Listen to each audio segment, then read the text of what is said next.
deleites de iniquidad. El apóstol Pedro nos ha descrito entre el versículo 13 y 14 lo que los hombres conocen como deleites. Es por eso que le hemos dado ese título a la exposición bíblica. Es la manera en que los hombres que están perdidos, la manera en que los hombres del mundo, lo que ellos piensan que es deleitarse. Eso es lo que está descrito entre los versos 13 y 14. Lo que los hombres de este mundo consideran deleite. Sin embargo, nosotros tenemos, para poder entender bien el significado del texto, debemos tener claro qué es el pecado. Y solo quiero recordarles a manera de introducción que el pecado es una naturaleza.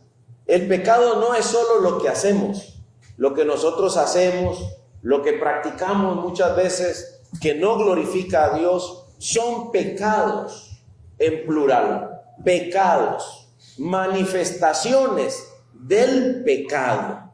El pecado está en singular, porque el pecado es uno, es mi naturaleza, es mi forma de ser. El pecado, mis hermanos, se adhiere a nosotros de una manera que nosotros muchas veces ni pensamos. No nos hemos sentado a veces a pensar lo suficiente cómo el pecado se amarra a mí. El pecado es mi naturaleza caída, es mi naturaleza rebelde. La Biblia dice que todos nosotros somos pecadores. La Biblia dice que todos nosotros compartimos esa naturaleza.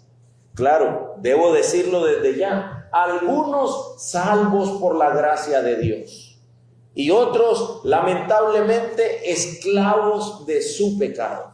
Pero todos compartimos esa naturaleza de pecado. Está en nosotros. Y recuerda esto, mi hermano. El pecado actúa en nosotros de una forma natural.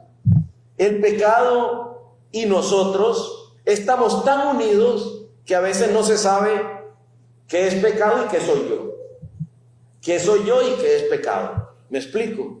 Él actúa entre nosotros en la forma en que hablamos, la forma en que pensamos, la forma en que nos movemos, la forma en que decimos las cosas. El pecado está manifiesto en todo, porque es una naturaleza mía, yo la aporto. Anda conmigo, está conmigo, vive conmigo, come conmigo. Eso es terrible cuando piensas en desligarte de él. Eso es horrendo cuando pensamos en cómo puedo entonces ser librado. Si es algo que está pegado a mí, yo nací con eso. El salmista decía, y lo leímos el domingo pasado o el antepasado, que en pecado fui concebido.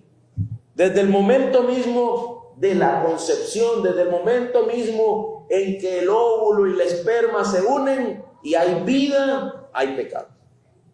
¿Te imaginas eso?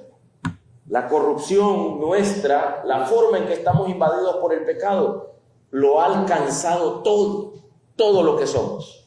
El pecado se manifiesta especialmente en que nosotros preferimos todo lo que va en contra de Dios.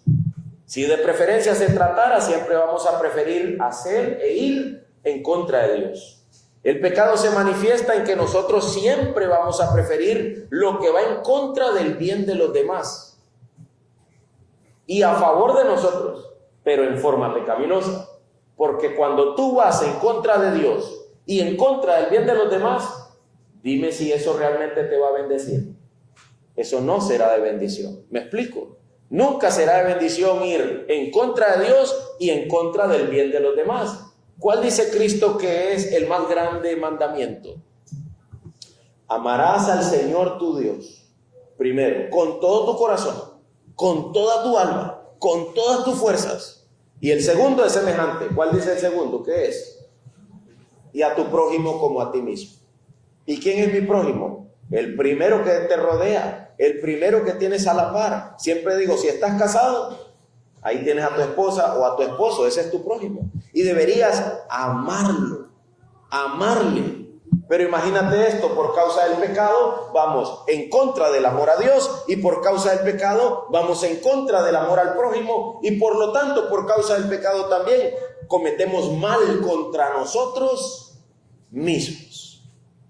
¿Y por qué pasa todo eso? Porque el pecado está tan unido en nuestras fibras que vivimos en eso, es nuestro ambiente natural. Ni cuenta nos damos. A veces hasta decimos, pero es que yo no hice nada. Pero es que no aguantan que uno diga algo. El pecado se está manifestando. Y lo que estoy viendo son las consecuencias.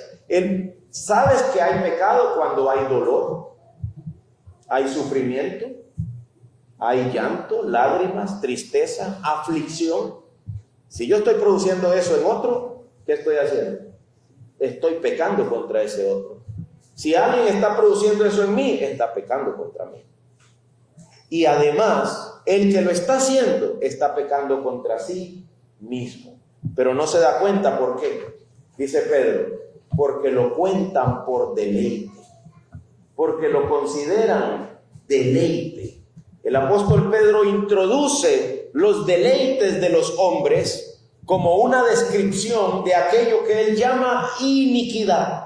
Iniquidad se puede entender mejor como injusticia, pecado o maldad. Eso es la iniquidad. Quiero leerte de nuevo el versículo que específicamente lo dice, el verso 13. Sufriendo el mal como pago ¿de qué? De su iniquidad.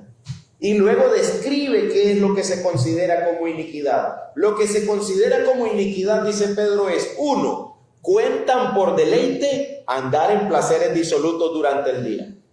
Son manchas e inmundicias. 2. Deleitándose en sus engaños mientras banquetean con ustedes. La iniquidad consiste en deleitarme en placeres disolutos. La iniquidad consiste en deleitarme en engaños. La iniquidad consiste en tener los ojos llenos de adulterio y básicamente nunca dejar de pecar. Estos son los 3 puntos de nuestra exposición bíblica esta mañana. Los deleites de iniquidad. ¿Cuáles son? 1. Contar por deleite, andar en placeres disolutos durante el día, dice el verso 13. Vamos a explicar qué significa contar por deleite. La expresión que es traducida como cuentan por deleite se puede entender mejor como andar en placeres. Es que hacemos cuentas, consideramos como conveniente o deleitoso el andar en placeres disolutos durante todo el día. Imagínate a una persona contando billetes, contando plata. El apóstol Pedro dice que estos hombres que tienen reservados el juicio final, yo les dije el domingo pasado que lo que encontramos en todo el capítulo 2 son descripciones del comportamiento de los hombres que tienen reservado el juicio final. Los hombres que tienen reservado el juicio final cuentan por deleite el andar en placeres. Consideran que andar en placeres es un deleite. Ellos piensan que eso es deleite. Consideran que eso es deleite. Y lo hacen, dice el apóstol, durante todo el día. ¿Qué es lo que cuentan como deleite? Los placeres disolutos. No sé ustedes, pero a mí eso de disolutos me suena como a una aspirina, una tapsina en agua, así. ¿Qué significa disolutos? Lo que significa es libertinos, sin límite. Eso es lo que significa placeres, un estilo de vida de lujos, deleites, de una manera libre, desenfrenada, sin ningún límite. Eso es placeres disolutos. Ellos cuentan como un deleite el satisfacerse sin límite, sin límite. Un placer detrás de otro, un placer detrás de otro. Y no son placeres buenos. ¿Saben ustedes que el apóstol Pablo dijo, todo me es lícito? Es decir, que el placer, ¿quién lo creó? Dios. Pero cuando el placer está mezclado con mi pecado, se vuelve disoluto, se vuelve algo pecaminoso, se vuelve algo que no glorifica a Dios. Hermanos, algo como, por ejemplo, hasta comer puede convertirse en pecado. Alguien decía que un hombre de 14 años debe saber cocinar. ¿Por qué? Porque comer es uno de los placeres de la vida. Tiene que saber hacerse unos buenos espaguetis con carne. Tiene que saber cocinar un buen pavo, unos buenos chicharrones. con la yuca. Tiene que saber porque es uno de los placeres de la vida. Pero ¿qué pasa si solo te dedicas a comer? Sin límite. Ay, es que me encanta que esto pase por mi boca y esto también y esto también. Eso es pecado. Ahora has convertido eso, y si vives solo para eso, ahora has convertido eso en una búsqueda de placer disoluto. Ahora cuentas por deleite comer. Algo que es algo tan normal y tan necesario, pero lo has convertido en un acto de maldad por causa de la naturaleza pecaminosa que mora en ti. Y claro, así podríamos seguir contando cualquier cantidad de placeres que se convierten en placeres disolutos. Ese es el problema, que son disolutos, están desenfrenados. Eso es lo que significa disolutos, no tienen límite, procedemos de manera libre. ¿Y durante cuánto tiempo? Dice el verso, durante todo el día. Los deleites de iniquidad son: 1, contar como placer cosas sin límite, desenfrenadas durante todo el día. Y esa expresión todo el día es literal. Literalmente desde que el sol sale hasta que se pone. Y bueno, hoy en día con el invento de la electricidad y del automóvil, los placeres disolutos se siguen buscando hasta de noche. Ya se acabó el sol y más bien hay gente para quienes cuando el sol se va, el día inicia. Pero antes no había electricidad, ¿verdad? En el tiempo del apóstol Pablo, cuando llegaba la noche se acabó. Entonces Pedro dice, literalmente durante todo el trayecto del sol en el cielo, ellos todo lo que buscan es placeres disolutos, sin límite, pecar y pecar y pecar, manifestaciones de su pecado más y más y más, y eso lo cuentan por deleite. Consideran que eso es deleitoso, creen que eso es lo bueno. Y eso es lo que ellos necesitan, es lo que ellos creen, los que están condenados. Ahora bien, no solamente eso, ¿verdad? No solamente eso dice el apóstol Pedro, también dice que se deleitan en sus engaños. La palabra que se traduce como deleitándose significa gozar. Vamos de nuevo al versículo 13, por favor. Dice, sufriendo el mal como pago de su iniquidad. Cuentan por deleite el andar en placeres disolutos durante el día. Luego dice, son manchas e inmundicias deleitándose ¿en qué ahora? En sus engaños, mientras banquetean con ustedes. Deleitándose en sus engaños es la expresión o la idea de gozo. Ellos se gozan en engañar. Esa palabra se puede traducir como fraude, artimaña, placeres de lujuria. Todo eso puede ser la traducción de la palabra engaño. Por tanto, los deleites de los hombres en su pecado los hacen considerar como bueno no solo los placeres disolutos, sino también los engaños. Se gozan en defraudar. Oye eso, hermano. Como diría el hermano Tony, hay que leerlo y asimilarlo. Deleites de iniquidad. Ahora estamos diciendo el número 2. Se gozan en engañar. Se gozan en enredar y vivir así su vida de placeres lujuriosos. A veces cuando a uno le preguntan algo y uno no quiere decir la verdad, hay como una risa nerviosa. ¿La han oído ustedes? ¿Verdad? Le pregunta ese, ¿qué tienes ahí? ¿Qué hay detrás de esa risa nerviosa? Engaño. El pecado hace esto. Y cuando hay deleites de placeres de este tipo, deleites de iniquidad, la persona se goza en engañar, se goza en retorcer la verdad, en ocultarla lo más que pueda. ¿Por qué? ¿Qué es lo que quiere hacer? Quiere seguir en una vida de placeres lujuriosos. La lujuria es un término en español que está relacionado con los apetitos sexuales. Pero no solamente tiene que ver con apetitos sexuales, está relacionado también con cualquier cosa que no tiene límite, cualquier cosa que se practica sin límites, sin medidas, eso también es lujuria. ¿Me explico? La lujuria entra en cualquier descripción de ese tipo. La persona básicamente encuentra gozo en, escucha, deleitarse en pensamientos, abrazar deseos, establecer relaciones que le traigan satisfacción personal de sus pasiones. Mientras tanto, engaña a los que le rodean y disfruta de eso. Eso es una persona que cuenta como deleite engañar. Es lógico, dice el apóstol Pedro en el versículo 13, es lógico que andan en placeres, pero son manchas e inmundicias mientras banquetean con ustedes. Mientras ellos comen contigo y se deleitan contigo, ocultan una gran verdad, la verdad de su pecado. Y creen que eso es deleite. Lo cuentan como un deleite de iniquidad. No termina ahí el texto, termina diciendo el verso 14, tienen los ojos, ¿cuánto? Tienen los ojos llenos de adulterio.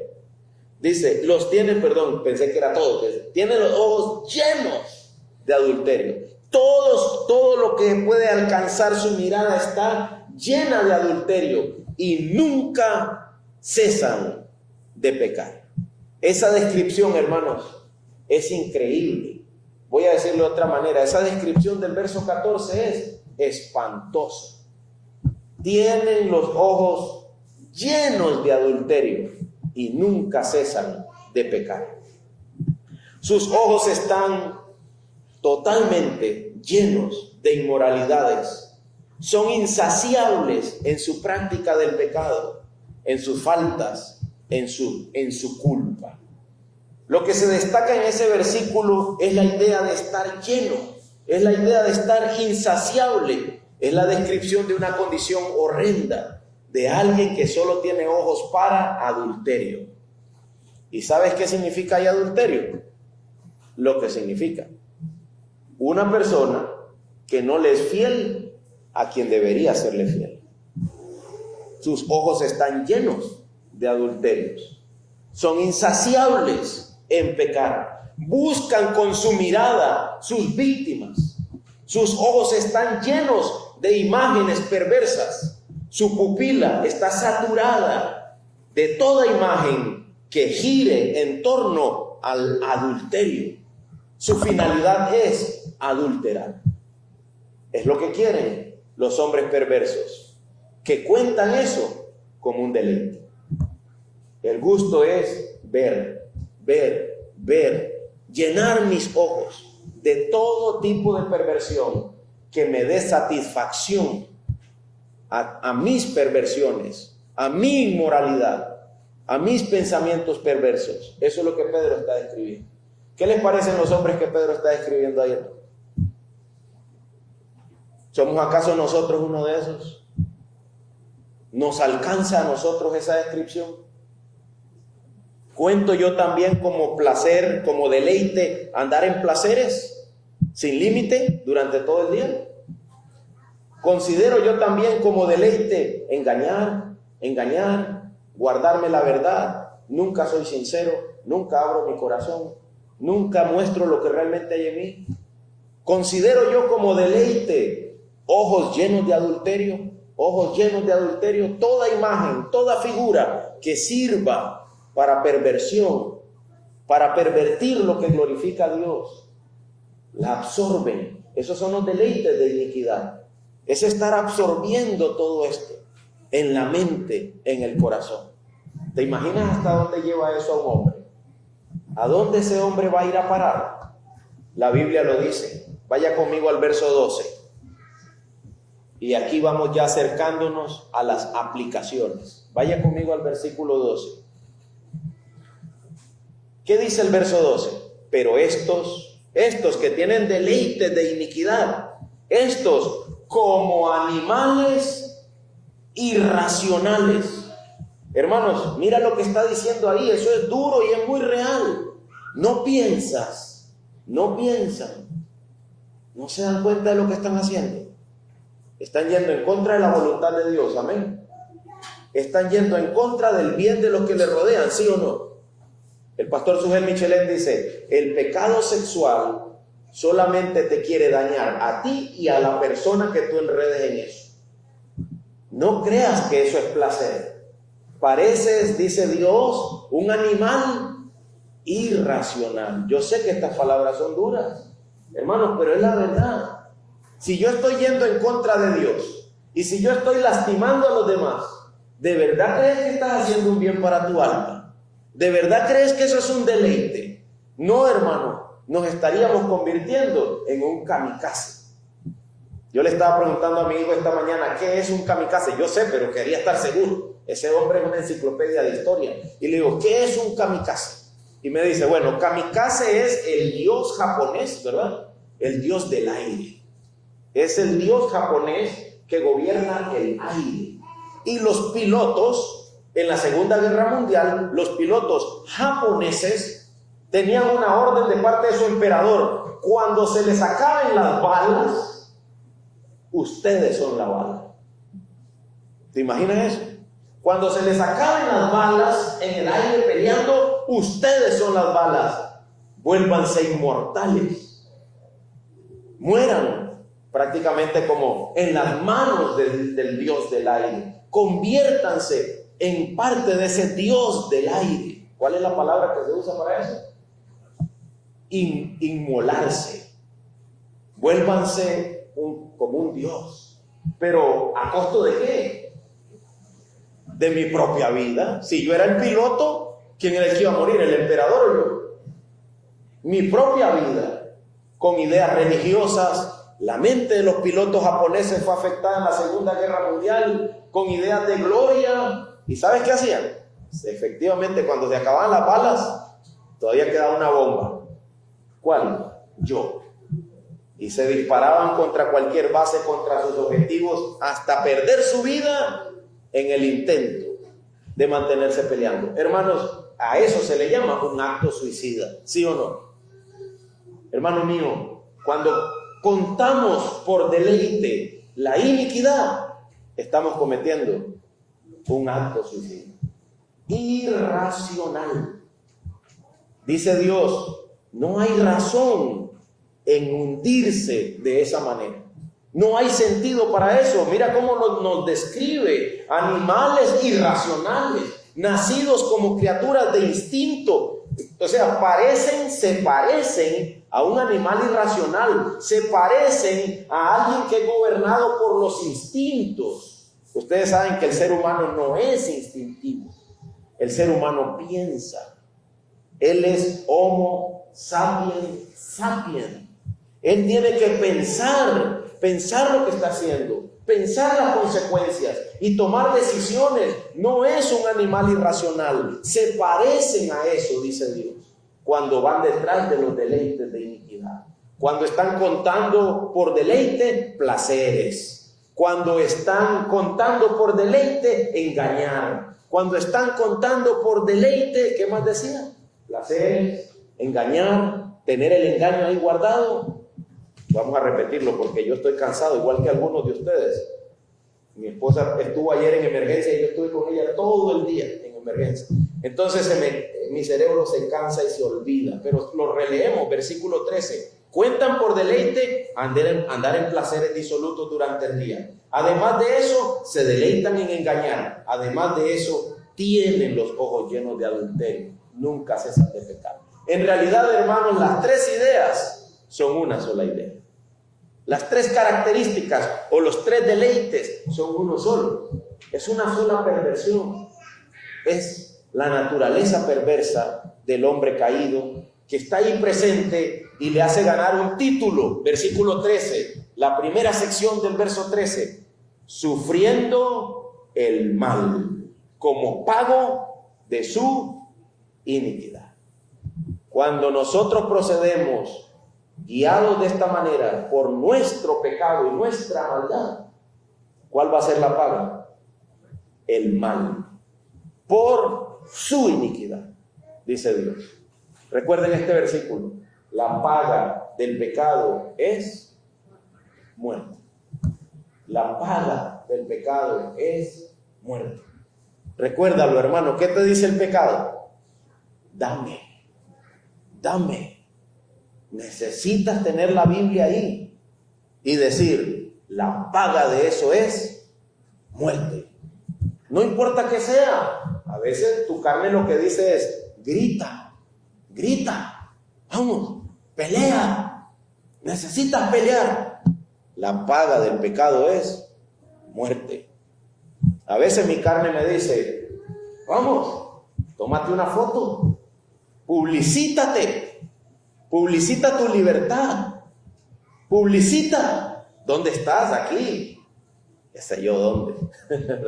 Allá en el paraíso del mundo. Publicítate. La paga del pecado es muerte. Muerte. Si yo cuento como deleite lo que no glorifica a Dios, si yo cuento como deleite lo que ofende a mi gente que me rodea, yo estoy contando como deleite lo que mata mi alma. Me he convertido en un kamikaze. Me he convertido en un hombre que atenta contra su propia alma. Dice Dios, sí, yo voy a castigar esa maldad. Hermanos, sufrir el mal es una palabra que tiene que ver con el juicio. Apocalipsis 2:11 dice, el vencedor, escucha Apocalipsis, el vencedor no sufrirá daño de la muerte segunda. ¿Quién es el que no va a sufrir daño? El vencedor, el que está en Cristo, el que ha encontrado en Cristo su esperanza. Pero el otro, el que es derrotado y cuenta por deleite toda esta maldad, sufrirá el mal como pago por su iniquidad. Imagínese ese escenario. Dios llamándonos a cuenta diciendo, ven Roberto, te voy a pagar. Ven, tú y yo tenemos que hablar y yo tengo el pago. Si yo sé que he estado deleitándome en iniquidad, hijo, no quisiera ir. Todos los que tuvimos de esos papás que pegaban, uno sabía qué iba a pasar cuando le decían a uno. Ya uno se iba descomponiendo el camino, ¿verdad? Venga. Una vez me dice mi papá, no los quiero ver nunca colgados detrás de una carreta sacando caña. Nunca. ¿Qué crees que pasó un día que se fue a pescar con mi mamá? Vivíamos ahí a la orilla del río, entonces papi se fue a pescar con mami y nos quedamos solos, Karina, Arlene y Eddie. Y pasa una deleitosa carreta llena de caña. Y dicen mis hermanas, Eddie. Y yo dije, no está papi. Me fui y me colgué. Y logré algo. Y cuando yo logré ese algo, vuelvo a ver para mi casa y se veía la casa y el fondo. Y mi mamá aquí y mi papá detrás. Porque él es más alto. A pesar de que venían subiendo, él vio eso. A ver si no se me olvida por qué yo te estoy diciendo esto. Pero él vio eso. Y yo me fui y tiré eso debajo de la cama. Y papi llegó y dijo, Edier. Y yo dije, Dios, sí me vio. Sí me vio. Yo pensé que tal vez yo lo había escondido o algo. Y fue cuero. Pum, pum, pum, pum. Eso era una rayería sin avisar. ¡Pam, pam, pam, pam! Tormenta sin aviso. Y después me dice, ¿dónde está la caña? Allá como al rato. ¿Dónde está la caña? De seguro ya para pelarla, ¿verdad? Para que no nos cortáramos. Tras de que ya voy casi se muere sacándola, ahora se va a cortar pelándola. Le digo, ¿cuál caña? Si lo que saqué fue una basura. Lo que logré jalar fue la hoja nada más. No logré sacar la caña. Pero sabía que había un pago. Porque había quebrantado la ley. Había quebrantado la norma. Hermanos, hay un pago por nuestra iniquidad. Y Dios un día va a decir, venga. Dios un día va a decir, Edir. Dicen que los que tienen doble nombre se los citan cuando los van a sonar, ¿verdad? Yo no recuerdo que me dijeran mi nombre completo, pero normalmente sí, ¿verdad? Edir Gerardo. Tal vez algunos no sabían que yo me llamo así. Edir Gerardo. Venga, ya uno sabía. Hay un pago por mi maldad. Hermanos, es exactamente igual delante de Dios. La paternidad está totalmente relacionada con Dios. Dios es Padre eterno. Y Él nos llamará cuentas. ¿Y sabes qué dice Dios? Sufrirán el mal. Sufrirán el mal como pago de estar contando eso como deleite. Hermano, yo quiero decirte algo y quiero que me escuches 100%. Hermano, tú no fuiste creado para ser castigado. No fuimos creados para ser castigados. No. Escucha para qué fuimos creados. Para conocer a Dios. Para deleitarme en Dios. En esta vida y por la eternidad. Para eso Dios me hizo. Para que yo lo conociera. Para que yo le diera gloria. Para que yo exaltara su nombre. Aquí y por siempre. Eso es muy precioso, ¿no? Eso es hermoso. Eso es algo digno. Me decía Rafita, qué increíble cuando vemos ahí la ira de Dios. Siempre hay un pero. Pero Dios, que es rico en misericordia, por su gran amor con que nos amó, aún estando nosotros muertos en delitos y pecados, nos da vida juntamente con Cristo. Hermanos, fuimos creados para tener comunión con Dios. Yo estoy contigo todos los días de tu vida. Esas son palabras de Cristo. Fuimos creados para estar en una estrecha relación con Dios. No para contar esto por deleite, sino a Dios como deleite. A Dios como el que ama mi alma. A Él como el deleite de mi alma. Si haces eso, todo estará bien. Yo sé que la carne, yo sé que el mundo, y yo sé que, ¿quién más? El Satanás mismo, trabajan para que yo piense que deleite es el pecado. Y el pecado está en mí tan enfibrado que me engaña porque opera a través de mi voluntad. Yo soy víctima y soy victimario en medio de mi pecado. Pero Dios no me creó para eso. Él me creó para que yo lo conociera, para que yo lo disfrutara, para que yo viviera con Él por la eternidad. Entonces, pastor, ¿cómo puedo escapar? Yo estoy terriblemente amarrado a mi maldad, terriblemente amarrado. Yo cuento por deleite todo lo que es iniquidad. Me gusta eso, me encanta eso.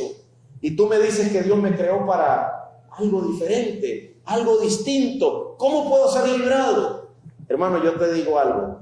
Hay alguien más que tiene el mismo poder de aferrarse, tiene la misma capacidad de adhesión, se une contigo, se unifica contigo de una manera increíblemente inmortal y liberadora. Es Cristo. Es más, se pega más que el pecado. Tiene más poder que la maldad. Eso es increíble. El pecado tiene ese poder horrendo, pero hay alguien que tiene más fuerza. Se adhiere mucho más. Alguien que es realmente lo que mi alma necesita. Quiero que lo escuches hablar. Dios ha provisto a Cristo. Vengan a mí todos los que están cansados y cargados. ¿Qué dice Él? Yo los haré descansar. Acabo de citar Mateo 11:28. Hermano, al oír estos deleites de iniquidad, te das cuenta que aprisionan tu alma. Yo me doy cuenta, yo me veo ahí reflejado. Hay alguien que tiene poder para vencerlos y más. Alguien que tiene el poder para limitarlos, controlarlos, botarlos y ser Él el que toma el lugar y ser Él el que gobierna tu alma. Es increíble cómo Cristo tiene la capacidad de unirse también con nuestra voluntad. Dice Dios en Oseas, con cuerdas humanas los conduje, con lazos de amor. Y fui para ellos como quien alza el yugo de sobre sus quijadas. Oiga lo que dice Dios. Me incliné y les di de comer.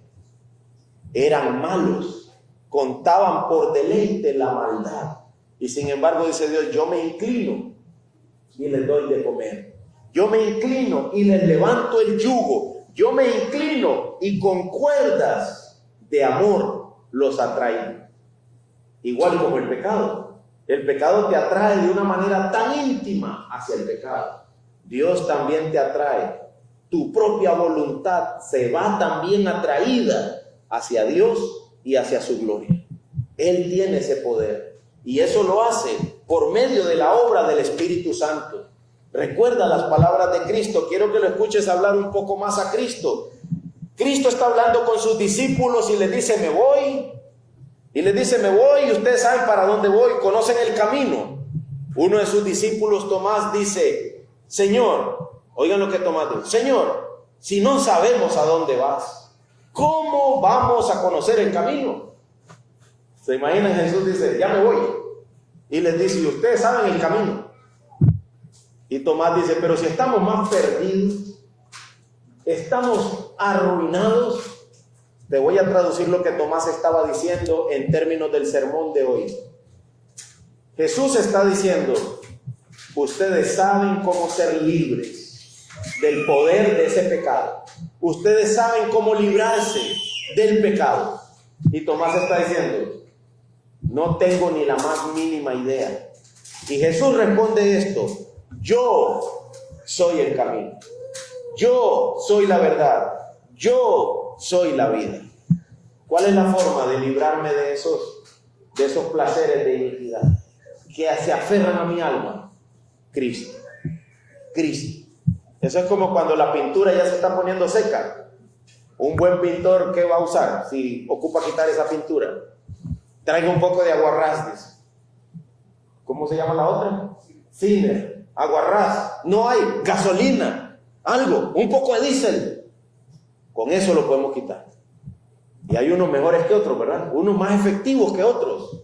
Cristo es la cura de nuestras almas. Cristo dice, yo soy el camino, yo soy el camino.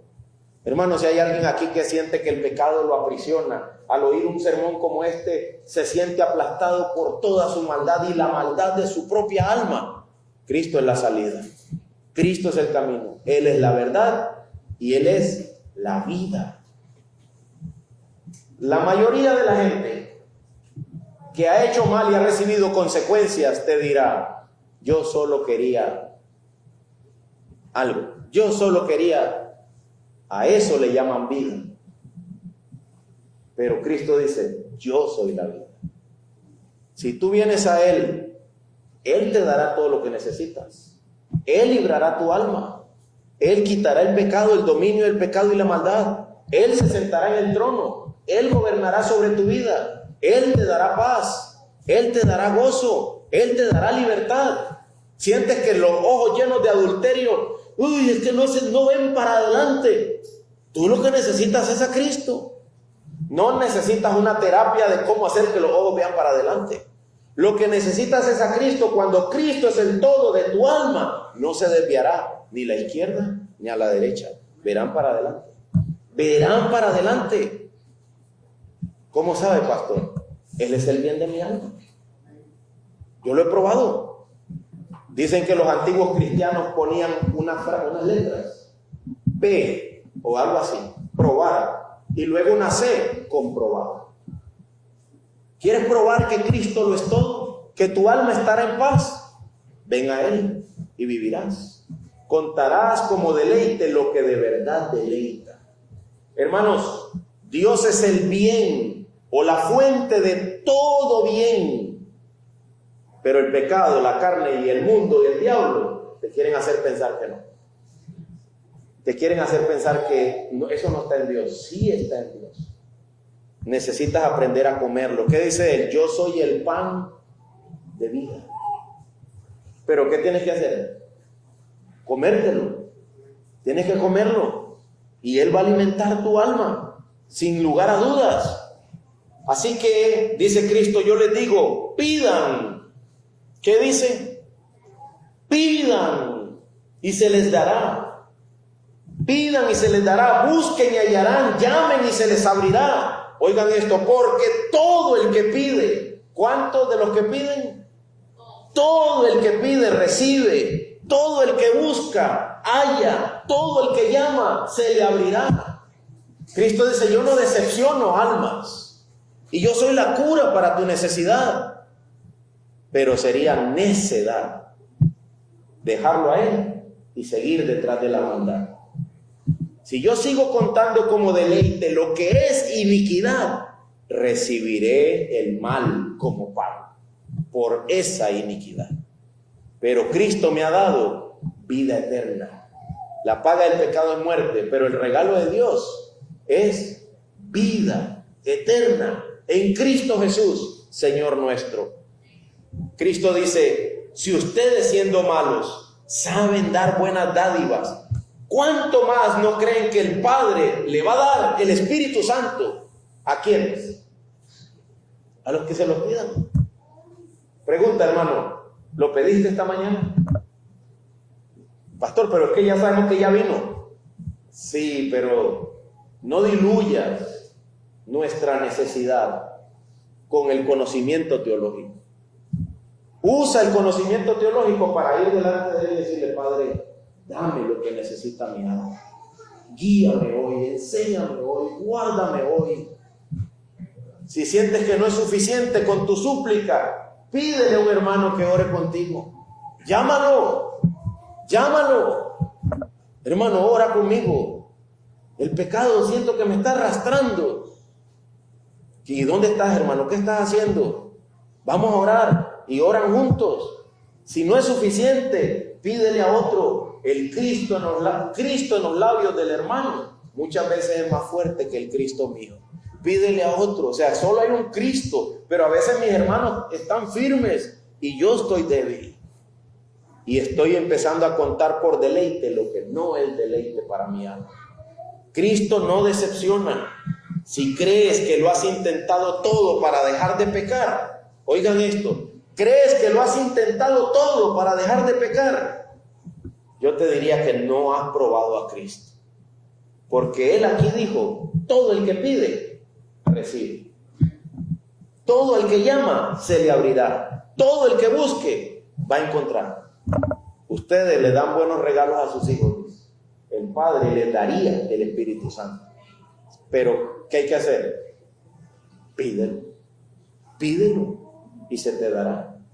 Si somos salvos, ya lo tenemos. Pero tenemos que buscarlo entonces, arrepentirnos entonces, no entristecer el espíritu. Esta mañana mi esposa fue a emergencia a recoger los resultados del examen y hacerse unos exámenes. Y entonces yo tuve que ponerme a cocinar. Yo ya soy experto, yo sé hacer huevos y también raja frita. Entonces hice plátano maduro, huevito. Y mi esposa me dijo: nos vemos en el templo. Y le digo: ahí le llevo el huevillo ahí al templo. Sí, está bien. Y resulta que la atendieron rápido. A la media hora estaba de vuelta. Entonces le serví cafecito, huevito, plátano maduro. Todo eso serví. Pero un 10% decía: debería ser al revés. Te deberían estar sirviendo a ti. Y otro por ciento decía: no, hay que amar al hermano. Hay que amar al hermano. Hay que servir al que está a mi lado. Y no solo porque está enferma. Hay que servirla, hay que amarla, hay que cuidarla, hay que respetarla. Hermano, si tú estás ahí tirado en una silla y tu esposa está lave, limpie, cocine, planche, eso no glorifica a Dios. Levántate también a lavar con ella, a limpiar con ella, a trabajar. Son uno. Pero ¿qué tienes que hacer? Recordar a Cristo. No crea que yo solamente, no, esto es lo bueno. No, esto es lo que glorifica a Dios. Esto es lo que Cristo manda a mi alma. Amar a Dios y al prójimo como a ti mismo. Como a ti mismo.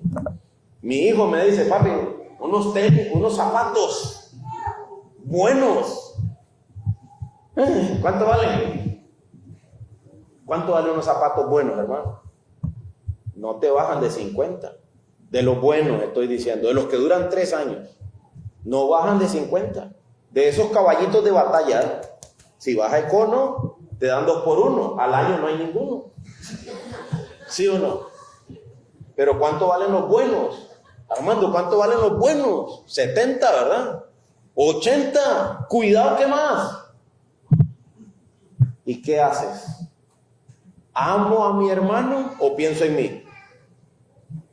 Todo el tiempo desplatándolo a uno. Solo para eso sirven, son unas bacterias cuando van a trabajar. Hay que amar al hermano. Hay que amar al hermano, hay que ayudarlo. Ese es un hermano en la fe, no solamente mi hijo. Mira a tu hijo como un hermano. Pastor, no lo es. Míralo como si lo fuera. Y si ya lo es, pues gloria a Dios. Mira a tu esposa como un hermano. Y si no lo es, míralo como si lo fuera a ser. Tenemos que tener esta visión de glorificar a Dios. Y eso significa morir a lo que yo cuento por deleite. Matar lo que yo cuento por deleite. Lo que quiero que vean es que un sermón como este tiene más aplicaciones que solo el adulterio. Tiene más aplicaciones que solo los ojos llenos de maldad. Hay muchas formas de pecar. Y Cristo tiene la cura para cada una de ellas. Y para darte paz. Recuerda esto, hermano, y no es mera poesía. Yo soy el camino, la verdad y la vida. Todo te seguirá saliendo mal si no vienes a los pies de aquel que da libertad. Todo seguirá saliendo mal si no vengo a los pies del que me da libertad. ¿De qué me liberta? De lo que se cuenta como deleite, pero que realmente es iniquidad. Oremos.